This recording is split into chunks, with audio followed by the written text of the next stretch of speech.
La tasse de café fumant réchauffait la paume de mes mains, un îlot de chaleur bienvenue dans l'air glacial du matin. Debout sur le perron du manoir des Chênes Noirs, j'observais les gros flocons de neige descendre en une danse lente et silencieuse, s'accrochant aux branches nues des chênes centenaires qui montaient la garde autour de la propriété. Barnaby dormait à mes pieds, son museau grisonnant frémissant au gré de rêves de course folle, une de ses oreilles tombantes collées contre le bois usé du porche, comme s'il écoutait les secrets de la vieille bâtisse.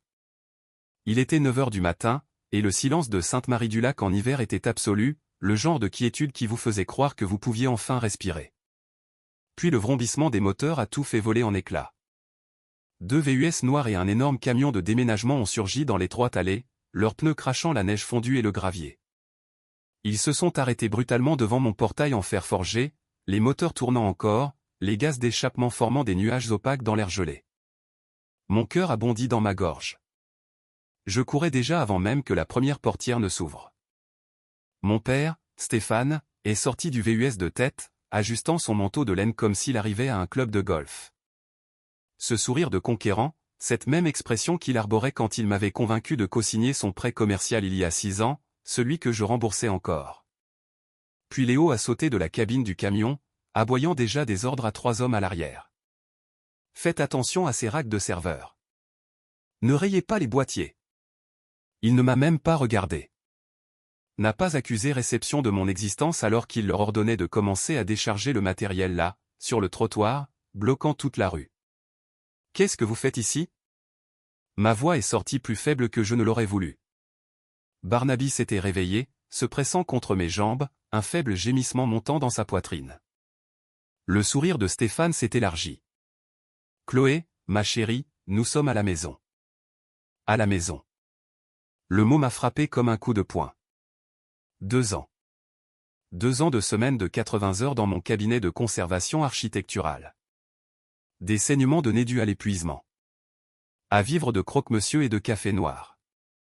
2 ans à économiser chaque centime de cette prime de 300 000 € pour pouvoir acheter cet endroit, le manoir des Chênes Noirs, et l'enregistrer sous l'égide de la fiducie du patrimoine de Sainte-Marie-du-Lac pour qu'il reste anonyme, pour les empêcher de me trouver. J'avais été si prudente. J'avais changé de numéro de téléphone. J'avais gardé mon adresse hors de toutes les bases de données. J'avais même utilisé une boîte postale dans une ville voisine pour mon courrier. Mais j'avais fait une erreur, une stupide et arrogante erreur. 3 mois auparavant, j'avais posté une photo en gros plan de la rare rosace du manoir sur un forum d'architecture anonyme. Juste la fenêtre, sans géolocalisation, sans information d'identification. Mais la Société historique de Sainte-Marie-du-Lac l'avait vue, reconnue, et l'avait repartagée publiquement sur Facebook avec l'adresse complète, s'extasiant sur la restauration de ce trésor local. Et ma mère, Françoise, avait des alertes Google configurées pour mon nom, mes anciennes adresses, les termes architecturaux que j'utilisais dans mes dissertations universitaires, et même la marque de ma voiture. Elle m'avait trouvé en quelques heures. Comment saviez-vous que j'étais ici? Ai-je réussi à articuler, agrippant les barreaux de fer du portail. Stéphane a pointé nonchalamment vers la lisière des arbres de l'autre côté de la rue. Je me suis garé juste là pendant 14 heures hier. Je t'ai vu promener le chien à 7h30. J'ai vu ta Renault 4 dans l'allée. Je t'ai vu partir faire les courses et revenir seul. Il a penché la tête, m'étudiant comme si j'étais un spécimen. Je sais que tu es toute seule dans cette grande maison, Chloé. Ce n'est pas une façon de vivre. Le calcul dans sa voix m'a donné la chair de poule. Ce n'était pas une visite surprise. C'était une reconnaissance. C'était tactique. Vous devez partir, ai-je dit, forçant de l'acier dans ma voix. C'est une propriété privée. Vous n'êtes pas les bienvenus ici. Léo m'a enfin regardé, son expression se situant entre la pitié et le mépris. Chloé, ne sois pas mélodramatique. Nous sommes une famille. Il a fait un geste vers les racks de serveurs qui s'empilaient sur mon trottoir. Et j'ai une entreprise à faire tourner. Le bail est déjà signé. Quel bail? Stéphane a sorti un document plié de la poche de son manteau, l'agitant comme un drapeau blanc. Léo loue ton sous-sol. Des conditions très raisonnables, 1 € par mois pour 5 ans. Tu l'as signé le mois dernier, tu te souviens? Le monde a basculé. Je n'avais jamais rien signé. Ta signature est juste là, ma chérie. Je n'ai pas ouvert le portail. Je n'ai pas bougé. Chaque instinct que j'avais passé 2 ans à reconstruire me hurlait que c'était un piège. Que ouvrir ce portail, même d'1 centimètre, serait la fin de tout. Le sourire de Stéphane s'est effacé. Il a sorti son téléphone. 20 minutes plus tard, la camionnette d'un serrurier est arrivée. Un homme d'âge mûr en bleu de travail est sorti, boîte à outils à la main, et Stéphane l'a intercepté avant qu'il n'atteigne le portail. J'ai regardé à travers les barreaux mon père se transformer, ses épaules s'affaissant, sa voix baissant jusqu'à un murmure paternel et inquiet. Il a montré sa carte d'identité au serrurier, pointant le nom de famille que nous partagions. « Je suis son père », a dit Stéphane assez fort pour que je l'entende. « J'habite ici. Ma fille traverse une crise de santé mentale. Elle s'est enfermée à l'intérieur et ne laisse personne entrer. Nous sommes morts d'inquiétude pour elle. » Le serrurier m'a jeté un coup d'œil, puis a regardé le visage gentil et soucieux de Stéphane. Puis Léo, qui se tenait à proximité, l'air convenablement préoccupé. « Je comprends, monsieur », a dit le serrurier à voix basse. Il s'est approché du portail, perceuse à la main. « Madame, je vais devoir vous demander de reculer. »« N'osez pas !» ai-je crié. « C'est ma propriété. Il n'habite pas ici. Il ment. » Mais la perceuse hurlait déjà, le métal contre le métal, et le son a déclenché quelque chose de primal chez Barnaby. Le vieux chien a commencé à aboyer, des aboiements profonds et terrifiés qui lui déchiraient la gorge. Il venait d'un refuge, trouvé errant sur une autoroute avec des brûlures de cigarettes sur le dos. Les grosses machines le faisaient encore paniquer. La patience de Léo a cédé. Pendant que le serrurier s'occupait du portail, mon frère a longé la clôture jusqu'à l'endroit où le fer décoratif était plus bas, à moitié caché derrière des buissons de forsythia envahissants. Il a attrapé la barre supérieure, s'est hissé par-dessus avec un grognement, et a atterri dans mon jardin. Barnaby s'était lancé, essayant de me protéger, mais ses hanches arthritiques tremblaient sous l'effort. Il a hésité une fraction de seconde, la peur luttant contre la loyauté. C'est tout le temps dont Léo a eu besoin. Sa botte est montée vite et brutalement, attrapant le vieux chien en pleine hanche. Barnaby a poussé un jappement que je ne lui avais jamais entendu faire, aigu et angoissé, et s'est éloigné en boitillant des mains de Léo qui s'avançait. « Barnaby !»« Non !» ai-je hurlé. Mais Léo avait déjà atteint le loquet intérieur du portail. Il l'a tourné et le portail s'est ouvert en grand.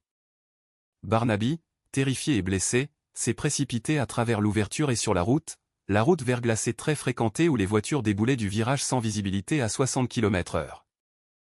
Je n'ai pas réfléchi. J'ai couru. Derrière moi, j'ai entendu les moteurs des VUS vrombir. J'ai entendu le monte-charge hydraulique du camion gémir. J'ai entendu Léo rire en faisant signe au convoi de passer. Le temps que j'atteigne Barnaby, tremblant dans un banc de neige, les yeux fous de peur, les véhicules de ma famille roulaient déjà à travers mon portail et remontaient mon allée. L'occupation avait commencé. J'ai franchi le portail en titubant 15 minutes plus tard, Barnaby tremblant dans mes bras. Il était trop lourd pour que je le porte loin, mais je ne pouvais pas le poser. Je ne pouvais pas risquer qu'il s'enfuit à nouveau. L'articulation de sa hanche claquait à chaque respiration, et je sentais l'humidité de ses larmes imprégner mon manteau. Stéphane bloquait ma porte d'entrée. Ce contrat de location, maintenant brandi comme un bouclier. Je suis content que tu sois de retour, Chloé. Parlons-en raisonnablement. Il a fait un geste vers la porte ouverte derrière lui, d'où je pouvais entendre du matériel lourd racler mes planchers. Léo installe juste son opération au sous-sol. Très silencieux, très professionnel. Tu ne sauras même pas que nous sommes là. Je l'ai bousculé. Barnaby toujours serré contre ma poitrine. La porte en chêne, ma belle porte en chêne restaurée, était grande ouverte, laissant entrer le froid. La neige fondait déjà sur les parquets d'origine. « Sortez », ai-je dit. « Vous tous, sortez de ma maison. » L'expression de Stéphane s'est muée en quelque chose de presque paternel. « Chloé, je sais que tu es contrariée, mais regarde ça. » Il a lissé le contrat de location contre le cadre de la porte. C'est un accord légal. Léo loue le sous-sol pour 1 euro par mois, durée de 5 ans, ta signature, ton témoin, tout est dûment notarié. J'ai finalement posé Barnaby par terre, mes bras en feu. Le vieux chien a immédiatement boité jusqu'à un coin et s'est effondré en gémissant. J'ai regardé le bail. La signature ressemblait à la mienne. Le sceau du notaire était net et officiel. La date était d'il y a 6 semaines, un mardi, alors que j'étais à une conférence sur la conservation à Marseille. C'est un faux, ai-je dit d'un ton plat. J'étais à Marseille ce jour-là. Je n'ai jamais signé ça. Ce n'est pas ce que dit le document. Je me fiche de ce qu'il dit. C'est un faux et vous le savez. Léo a émergé de la porte du sous-sol, essuyant la poussière de ses mains sur son jean. Il tenait un voltmètre. « Qu'est-ce que tu fais là-dessous » ai-je demandé. « Je vérifie juste la capacité de charge » a dit Léo, sa voix dédaigneuse. Les vieilles maisons ont un câblage épouvantable. Je dois m'assurer que les circuits peuvent supporter les installations. J'ai sorti mon téléphone et composé le 17. Gendarmerie nationale, bonjour, a répondu l'opératrice. J'ai besoin d'une patrouille au manoir des Chênes Noirs immédiatement. Des intrus sont entrés par effraction chez moi et ont agressé mon chien. Il refuse de partir. Stéphane n'a même pas sourcillé. Il a simplement replié le bail dans sa poche et a souri. L'attente de la gendarmerie m'a semblé durer des heures, bien qu'à peine 30 minutes se soient écoulées avant que la voiture de gendarmerie du commissaire Bernard ne crisse sur l'allée de gravier. C'était un homme grand, la cinquantaine, avec le visage buriné de quelqu'un qui avait passé des décennies à arbitrer les conflits de petites villes. Je l'ai accueilli à la porte, tenant toujours le collier de Barnaby pour l'empêcher d'essayer de me suivre dehors dans sa panique. « Merci d'être venu, commissaire. Ces gens sont entrés par effraction chez moi. » « Attendez un peu. » Bernard a levé une main, sa voix calme et mesurée. Il a regardé par-dessus mon épaule vers Stéphane, qui s'était positionné dans le foyer comme s'il était le propriétaire des lieux. « Monsieur, êtes-vous un résident ici ?» Stéphane a produit le bail avec une fioriture. « Mon fils Léo loue le sous-sol. C'est un contrat de location légale signé par la propriétaire, ma fille Chloé Dubois. » Bernard a pris le document, l'a étudié attentivement, a regardé la signature, le sceau du notaire, les termes. « Mademoiselle Dubois, est-ce votre signature ?» Non, c'est un faux. Je n'ai jamais rien loué à personne. C'est ma maison, et ils n'ont aucun droit légal d'être ici. L'expression du commissaire a changé, non pas sans sympathie, mais résignée. « Madame, je comprends votre frustration, mais cela semble être une affaire civile. Votre frère a un contrat de location qui semble valide à première vue. Je ne suis pas expert en graphologie, et je ne suis pas juge. Si cette signature est frauduleuse, vous devrez le prouver devant un tribunal civil et passer par la procédure d'expulsion formelle. » Une expulsion ? Commissaire, ils ont donné un coup de pied à mon chien. Ils sont entrés ici avec des coupe-boulons. Quelqu'un n'a-t-il été témoin de l'agression présumée sur l'animal ? J'ai ouvert la bouche, puis je l'ai refermée. J'étais sur la route quand Léo a frappé Barnaby. Le serrurier était concentré sur le portail. C'était la parole de Léo contre la mienne. J'ai senti le sol se dérober sous mes pieds. Il ne s'agissait pas de justice. Il s'agissait de procédure, de détails techniques, de la différence entre le droit civil et le droit pénal. Stéphane a souri au commissaire. « Monsieur le commissaire, je pense que ma fille a juste besoin d'un peu de temps pour s'adapter au nouvel arrangement. La famille, c'est parfois compliqué. » J'ai regardé Barnaby boiter et gémir dans le coin, Léo sourire depuis l'embrasure de la porte du sous-sol, mon père jouer au patriarche raisonnable, et j'ai réalisé que la loi était utilisée comme une arme pour protéger les gens qui me faisaient du mal. « Très bien, ai-je dit doucement. Commissaire, merci pour votre temps. » Bernard a hoché la tête, clairement soulagé d'échapper à ce champ de mine domestique. « Essayez de régler ça entre vous, et s'il vous plaît, restez civilisés. » Alors que Bernard se tournait pour partir, j'ai sorti mon téléphone. Ma liste de contacts les contenait encore tous. Maman, papa, Léo. J'ai fait défiler ces noms et j'ai trouvé le numéro que Nicolas Leclerc m'avait donné quand il m'avait aidé à créer la fiducie du patrimoine de Sainte-Marie-du-Lac. J'ai mis Nicolas en haut-parleur pour que Stéphane puisse entendre chaque mot. La voix de mon avocat a rempli le foyer, précise et tranchante. « Monsieur Dubois, » a dit Nicolas, son ton cordial mais empreint d'acier. « Je suis sûr que vous êtes conscient que Chloé Dubois n'est pas la propriétaire légale du manoir des Chênes Noirs. La propriété est détenue par une fiducie, la fiducie du patrimoine de Sainte-Marie-du-Lac, une entité à but non lucratif enregistrée. Chloé est l'administratrice, pas la propriétaire. Stéphane s'est figé. Nicolas a poursuivi.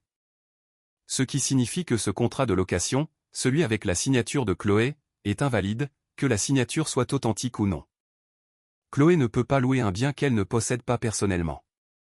Tout contrat de location devrait être exécuté par la fiducie elle-même, avec l'approbation du conseil d'administration et la documentation appropriée.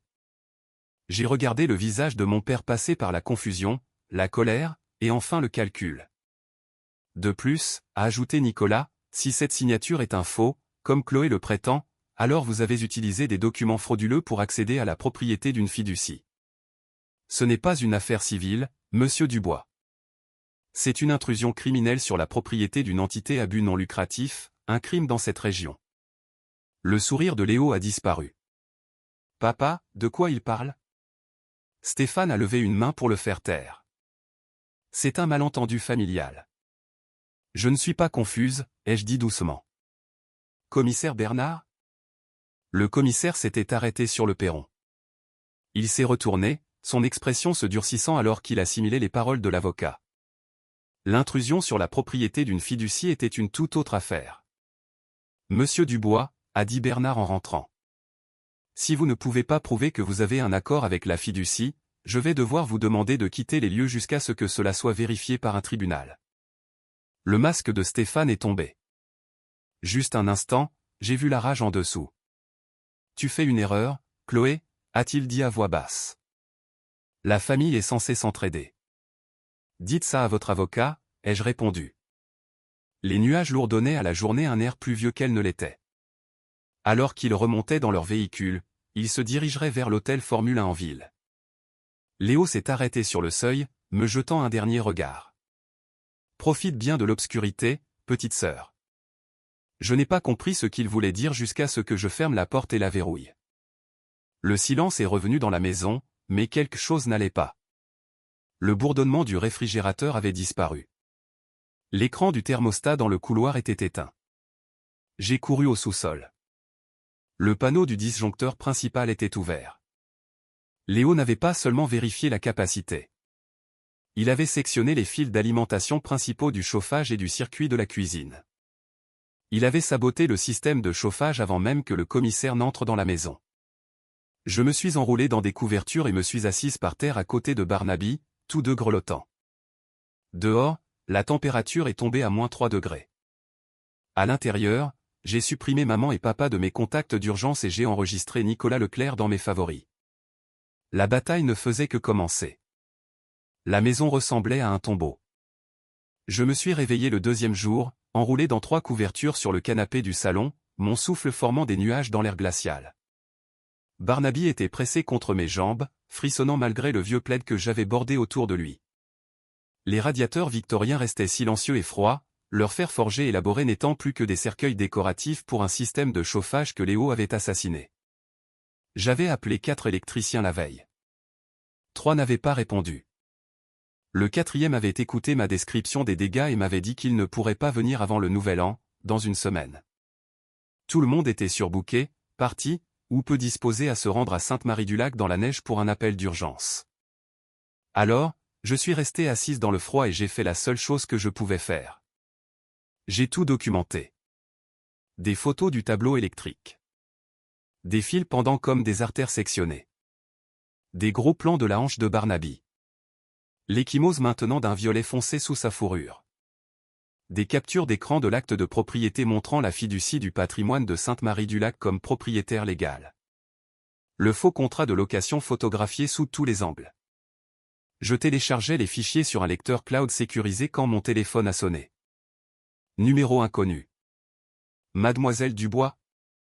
Une voix de femme. Professionnelle et irritée. Ici Valérie Roussel de la compagnie d'électricité de la région. Je vous appelle au sujet de la demande de transfert de compte que nous avons reçue ce matin. Mes doigts se sont figés sur le clavier. Je n'ai demandé aucun transfert. Nos dossiers montrent une demande soumise à 8h47 pour transférer le compte du manoir des Chênes Noires de votre nom à celui de Léo Dubois. L'appelant a fourni votre numéro de sécurité sociale pour vérification. Une glace a inondé mes veines, et pas à cause de la température. Ce n'était pas moi. Quelqu'un commet une usurpation d'identité. Une pause. Je vois. Pouvez-vous vérifier votre numéro de sécurité sociale maintenant? Je l'ai fait et j'ai entendu la frappe de Valérie s'accélérer. Très bien, mademoiselle Dubois. Je signale ceci comme frauduleux et j'annule le transfert. Vous devriez déposer une plainte à la gendarmerie immédiatement. Quiconque nous a appelés ce matin avait accès à vos informations personnelles. Après avoir raccroché, je suis resté assise à regarder mon téléphone. Léo n'avait pas mon numéro de sécurité sociale. Je ne le lui avais jamais donné. Mais maman, oui. Maman avait co-signé mes prêts étudiants.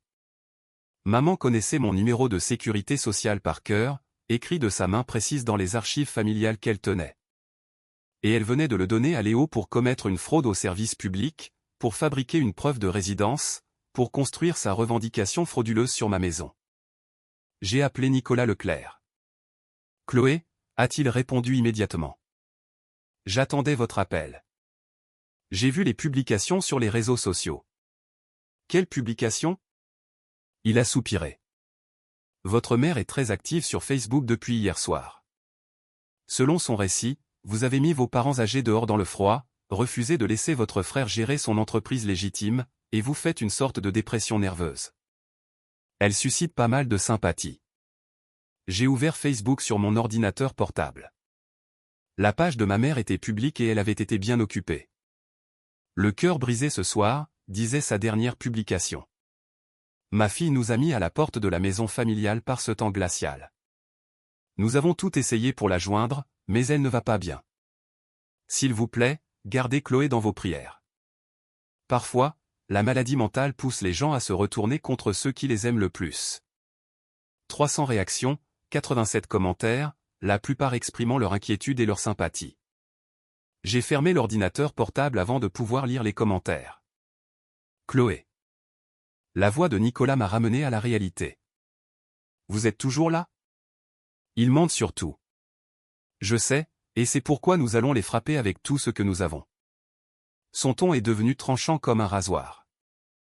La fraude au service public nous donne des munitions. Je veux que vous déposiez une plainte à la gendarmerie immédiatement pour usurpation d'identité. Ensuite, nous déposerons une plainte auprès de la DGCCRF. Il ne s'agit plus seulement de votre maison. Léo vient de commettre un délit grave. Est-ce que ce sera suffisant? C'est un début. Mais Chloé, je veux que vous compreniez quelque chose. Votre famille se bat salement parce qu'elle est désespérée. Léo a été expulsé de son dernier logement il y a 6 mois. Il doit plus de 8 000 € de loyers impayés. Le crédit de vos parents est détruit. Ils n'ont plus d'options, plus d'argent, et ils voient votre maison comme leur dernière chance. Alors, qu'est-ce que je fais? Vous devenez une forteresse. Chaque mouvement qu'ils font, nous le compterons. Chaque mensonge qu'ils racontent, nous le documentons. Et surtout, nous les rendons radioactifs. Il a fait une pause. Avez-vous envisagé de rendre l'affaire publique? Publique? Comment? La commission d'urbanisme de Sainte-Marie-du-Lac se réunit virtuellement demain matin. Je dépose une plainte d'urgence ce soir. Léo veut exploiter une ferme de minage de crypto-monnaies, une installation industrielle, dans un quartier historique classé. C'est une violation directe des codes de préservation. J'ai senti quelque chose bouger dans ma poitrine. Pas tout à fait de l'espoir, mais presque. Ils vont le faire fermer. Ils vont le mettre sur liste noire. Et plus important encore, ce sera une affaire de notoriété publique. Votre mère veut jouer la carte de la sympathie. Montrons à la ville quel genre d'entreprise Léo dirige vraiment. Après avoir raccroché, j'ai passé les appels. D'abord à la gendarmerie de Sainte-Marie-du-Lac, pour déposer une plainte officielle pour usurpation d'identité, puis à la DGCCRF, pour documenter la fraude au service public. Chaque formulaire que je remplissais, chaque numéro de dossier que je recevais, c'était comme poser des briques dans un mur entre eux et moi. Je faisais chauffer de la soupe sur un réchaud de camping, le seul moyen de cuisiner sans électricité, quand mon téléphone a vibré avec un texto d'un vieil ami d'université qui vivait encore en ville. Chloé, attention. J'ai vu ton frère et ton père à la quincaillerie du bois cet après-midi. Ils achetaient des coupes-boulons et posaient des questions sur les serrures de portail. Ils avaient l'air tendus. Tu vas bien? Ma main s'est crispée sur le téléphone. Des coupes-boulons.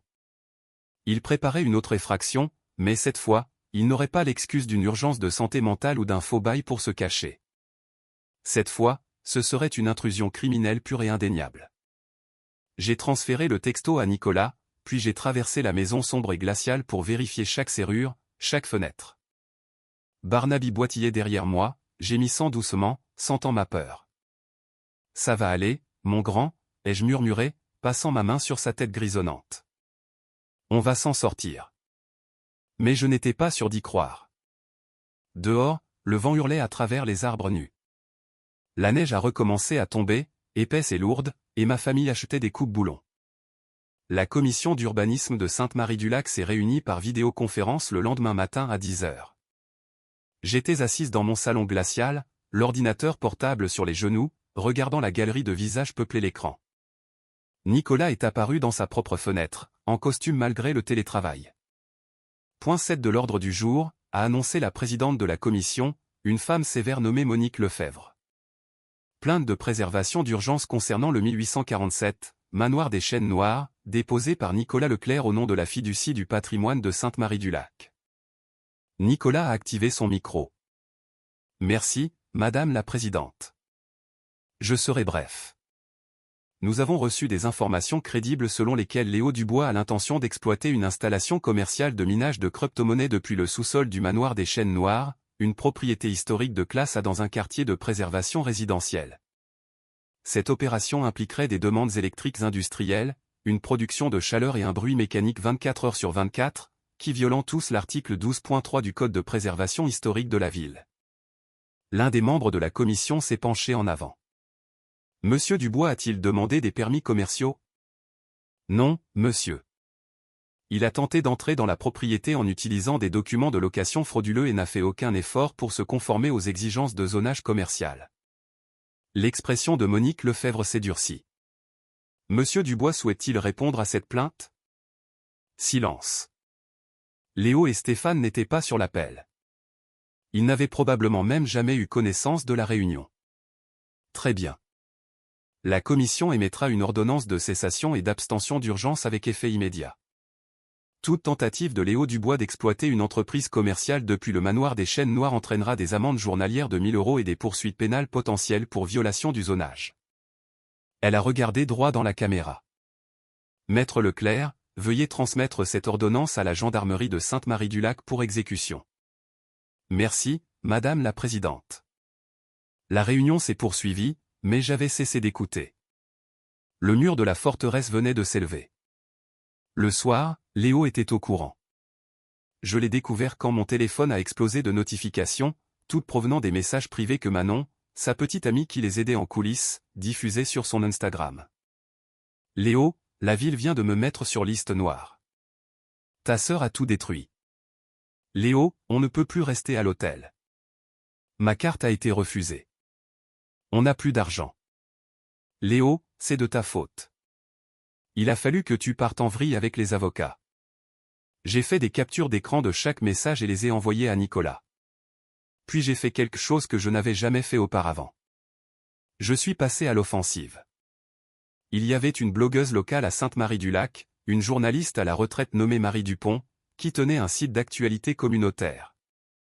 Elle couvrait tout, des réunions municipales aux litiges commerciaux locaux, et elle avait la réputation d'être rigoureuse et juste. Je lui ai envoyé un email. Madame Dupont, je m'appelle Chloé Dubois, et je suis l'administratrice de la fiducie du patrimoine de Sainte-Marie-du-Lac, qui possède le manoir des Chênes Noires. Je voulais vous informer d'une situation qui pourrait intéresser vos lecteurs. J'ai joint la décision de la commission d'urbanisme, les dossiers d'expulsion de Léo de sa précédente location aux des archives publiques, facile à trouver et la plainte que j'avais déposée pour usurpation d'identité. Ma famille a tenté de prendre le contrôle d'une propriété historique en utilisant de faux documents et des transferts de services publics frauduleux. Ils ont été bloqués par la commission d'urbanisme, mais j'ai pensé que la communauté devrait être au courant de la situation. J'ai cliqué sur envoyer avant de pouvoir douter. Marie a répondu en moins de 2 heures. Chloé, j'aimerais vous parler officiellement. Êtes-vous disponible demain matin? Mais demain était encore trop loin.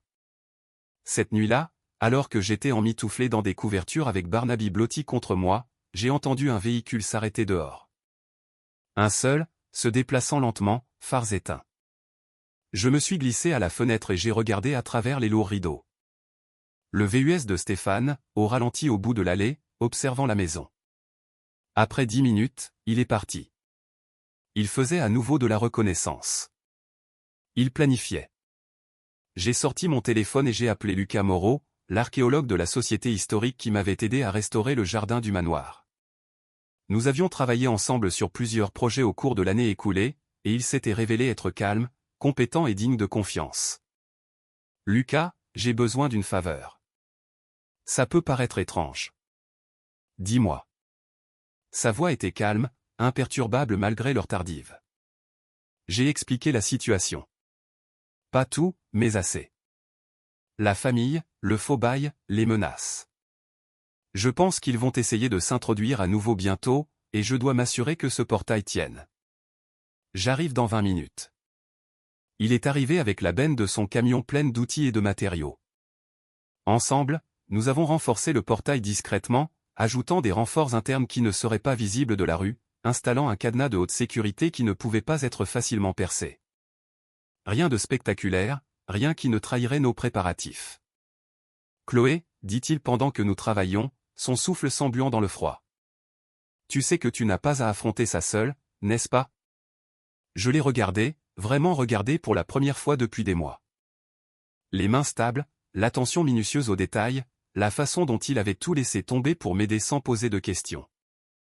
Merci, ai-je dit doucement. Je le pense vraiment.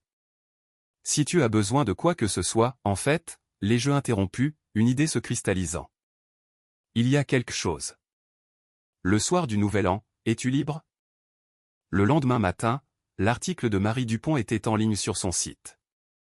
Un litige sur une propriété historique tourne mal, une famille accusée de fraude et de violation du zonage. L'article était scrupuleusement juste. Elle avait même contacté Stéphane pour un commentaire, bien qu'il ait refusé. Mais les faits parlaient d'eux-mêmes. L'historique d'expulsion de Léo, le faux bail, la décision de la commission d'urbanisme, tout était exposé de manière claire et vérifiable.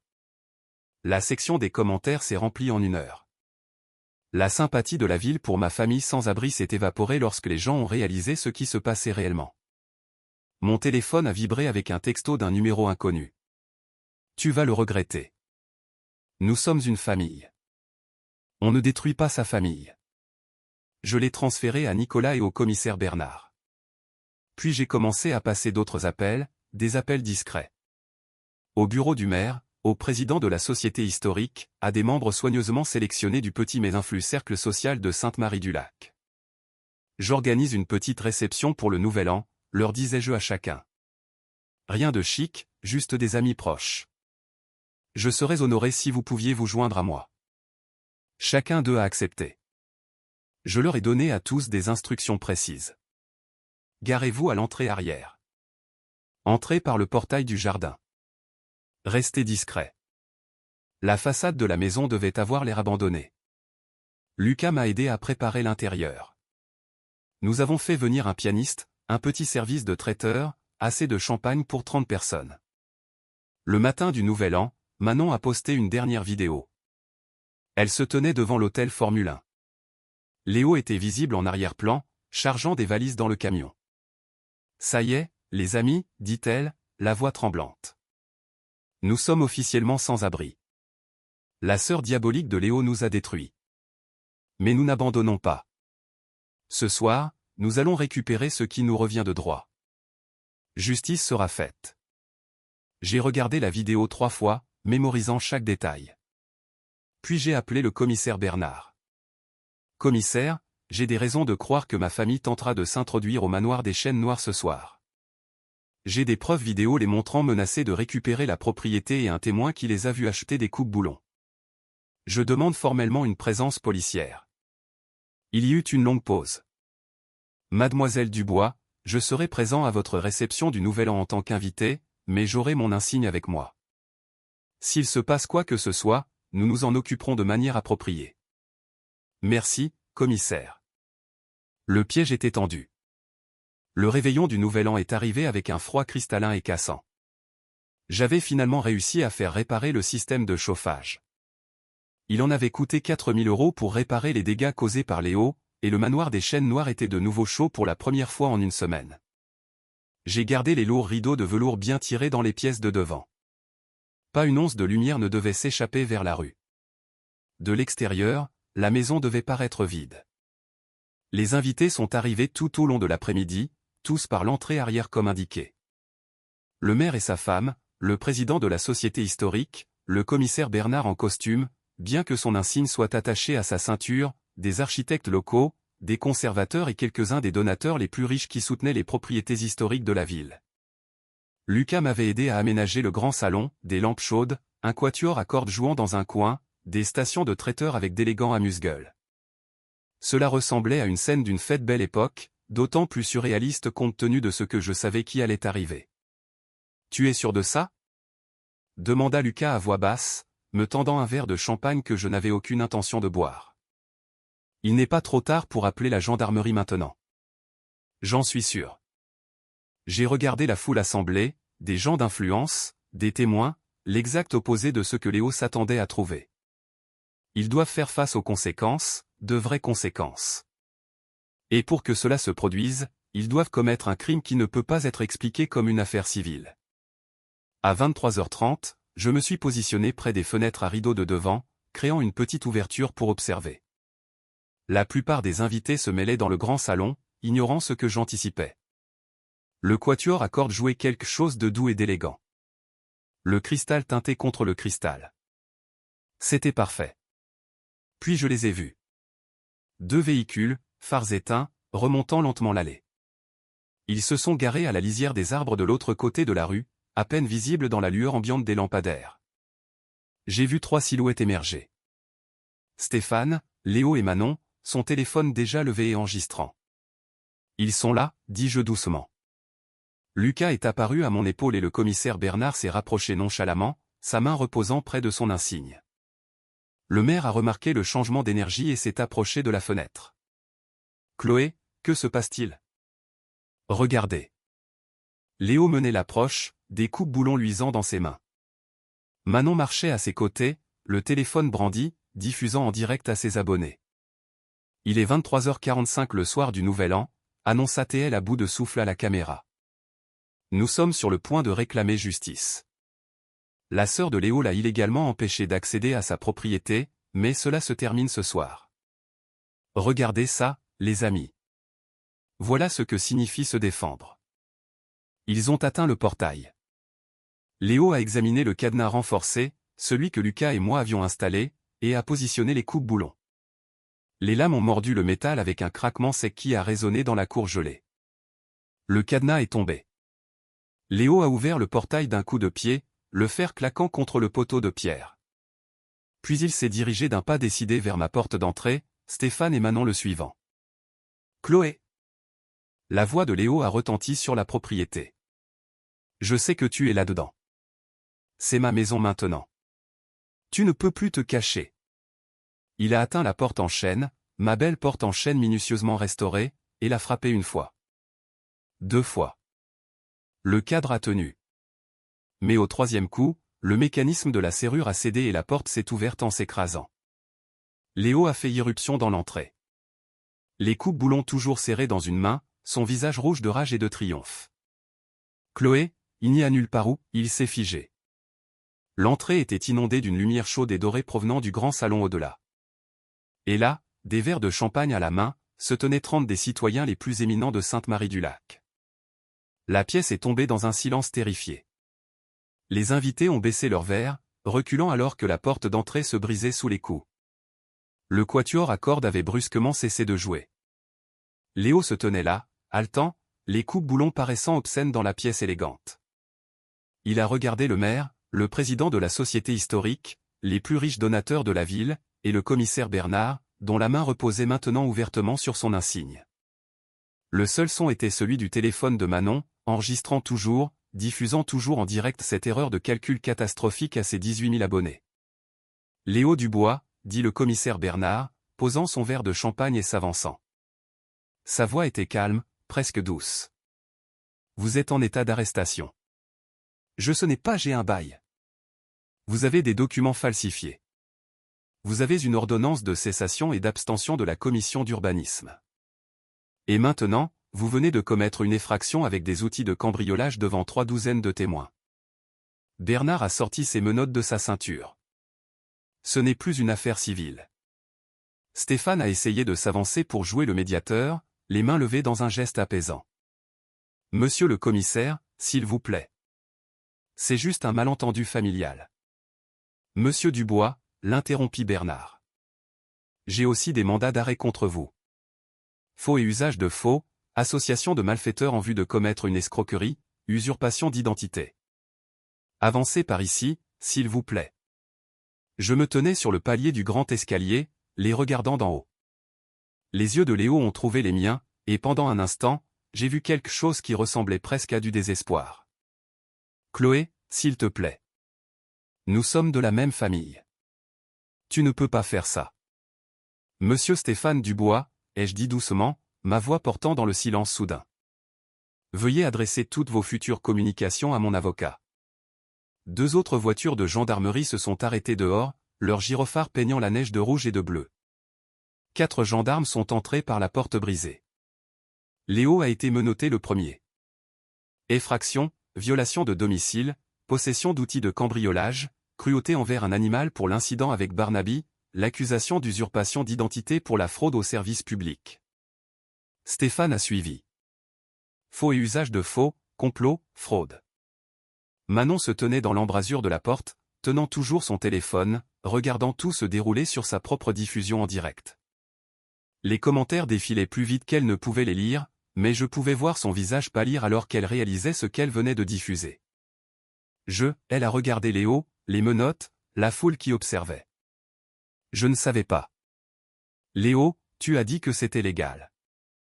Tu as dit, Manon, commença Léo, mais elle reculait déjà. C'est fini, dit-elle d'un ton plat. Je ne vais pas tomber avec toi. Elle s'est retournée et a couru vers le portail, son téléphone diffusant toujours sa fuite. Le commissaire Bernard a escorté Léo et Stéphane dehors, leur lisant leurs droits dans l'air froid de la nuit. J'ai regardé depuis le seuil de la porte alors qu'ils étaient placés dans des voitures de gendarmerie séparées, les lumières bleues peignant la neige. Léo a regardé en arrière une fois, son expression illisible à travers la vitre. Puis les voitures sont parties, les pneus crissant sur la glace, et ils étaient partis. Le maire s'est éclairci la gorge derrière moi. Chloé, je suis vraiment désolé que vous ayez eu à traverser ça. Je me suis retourné vers la foule rassemblée, vers les visages inquiets et les conversations à voix basse. Merci à tous d'être venus. Je sais que ce n'était pas la célébration du Nouvel An que vous attendiez. Au contraire, a déclaré la présidente de la Société historique, levant son verre. Je pense que nous venons d'assister à la justice. À Chloé Dubois et au manoir des Chênes Noires. Les autres ont levé leur verre. À Chloé. Lucas était à mes côtés, alors, sa main douce sur mon épaule. Tu vas bien? J'ai regardé la porte cassée, la neige éparpillée fondant sur mes planchers, les coupe-boulons gisant dans mon entrée comme une arme abandonnée. Puis j'ai regardé les gens qui remplissaient ma maison, non pas des envahisseurs, mais des invités que j'avais choisis. Des gens qui avaient été témoins de ma prise de position. Oui, ai-je dit, et j'ai réalisé que je le pensais. Je vais bien. Dehors, minuit a sonné. Quelque part au loin, des feux d'artifice ont commencé à éclore contre le ciel d'hiver. Le siège était terminé. 5 mois plus tard, le printemps est arrivé à Sainte-Marie-du-Lac. Les jardins du manoir des Chênes Noires ont éclaté de couleurs. Des tulipes et des jonquilles perçant la terre dégelée. Des cornouillers déployant des fleurs blanches contre un ciel si bleu que ça faisait mal aux yeux. La neige épaisse n'était plus qu'un souvenir, remplacé par des brises chaudes qui transportaient l'odeur des lilas à travers les fenêtres ouvertes. J'étais assise dans le jardin avec une tasse de thé, mon ordinateur portable en équilibre sur une table en fer forgé, examinant des propositions de restauration pour la remise à calèche. Mais le travail ne semblait plus urgent. Ne ressemblait plus à de la survie. Il ressemblait à ce qu'il était censé être, un travail d'amour, un projet que je choisissais parce que j'en avais envie, pas parce que je fuyais quelque chose. Barnaby était allongé dans un coin de soleil près de mes pieds, son museau gris reposant sur les bottes de Lucas. La hanche du vieux chien avait bien guéri, même s'il boitait encore les matins froids, mais la peur avait disparu. Le tressaillement à l'approche des hommes, la panique face au bruit fort, tout cela s'était progressivement estompé au cours des mois d'hiver.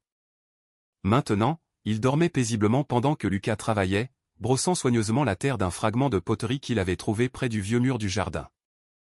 On dirait du sèvre, murmura Lucas, tenant le morceau à la lumière.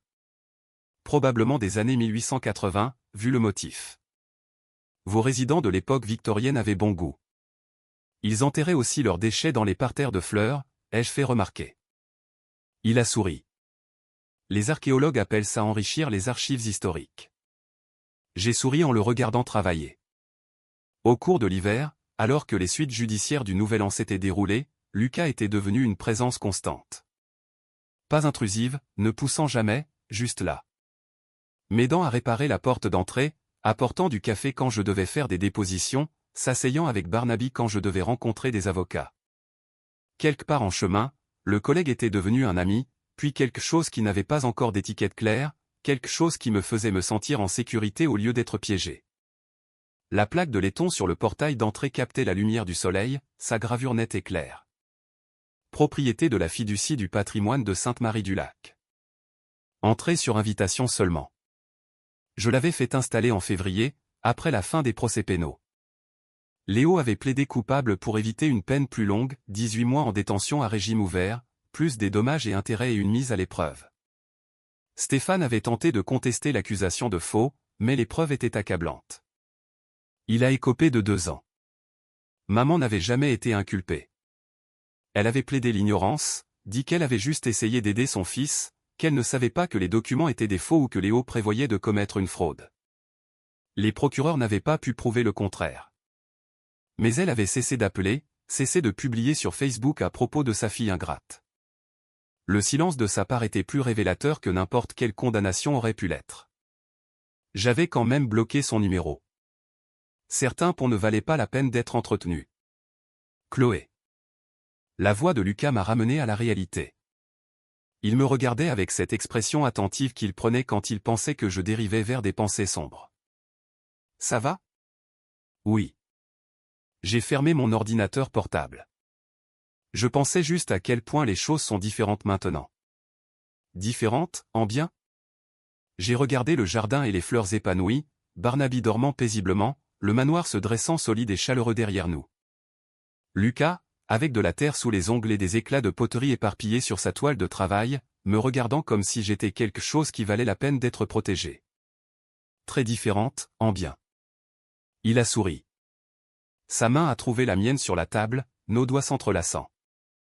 Puis il est retourné à son travail de fouille. Une voiture est passée sur la route au-delà du portail. Un touriste, probablement, attiré par le nouveau circuit pédestre de la société historique qui présentait le manoir des Chênes Noirs comme une réussite de préservation. Je ne me tendais plus quand j'entendais des moteurs. Je ne me précipitais plus pour vérifier qui arrivait. Le portail était verrouillé. Les alarmes étaient activées. Et plus important encore, j'avais appris la différence entre être isolé et être protégé. J'avais appris à construire des limites sans m'excuser. J'avais appris que la famille n'était pas définie par le sang, mais par ceux qui se présentaient quand on avait besoin d'eux, qui respectaient votre nom, qui célébraient vos victoires sans exiger une part du butin. Barnaby a bougé dans son sommeil, ses pattes s'agitant de rêves qui ne semblaient plus être des cauchemars. Lucas fredonnait doucement en travaillant. Une vieille chanson folklorique que je ne reconnaissais pas, mais que je trouvais réconfortante. Le soleil de l'après-midi réchauffait mes épaules. Et pour la première fois depuis des années, peut-être de toute ma vie, j'ai ressenti quelque chose dont j'avais presque oublié l'existence. La paix. Pas la paix fragile et temporaire que j'avais essayé d'acheter en apaisant des gens qui me voyaient comme un distributeur automatique. Pas la paix anxieuse de se cacher en espérant ne pas être trouvé. Une paix réelle. Celle qui vient du fait de savoir que l'on s'est battu pour quelque chose et que l'on a gagné. Celle qui vient du fait de choisir qui l'on laisse entrer par ses portes et qui l'on garde à l'extérieur. celle qui vient de la compréhension finale que se protéger n'était pas égoïste. C'était nécessaire.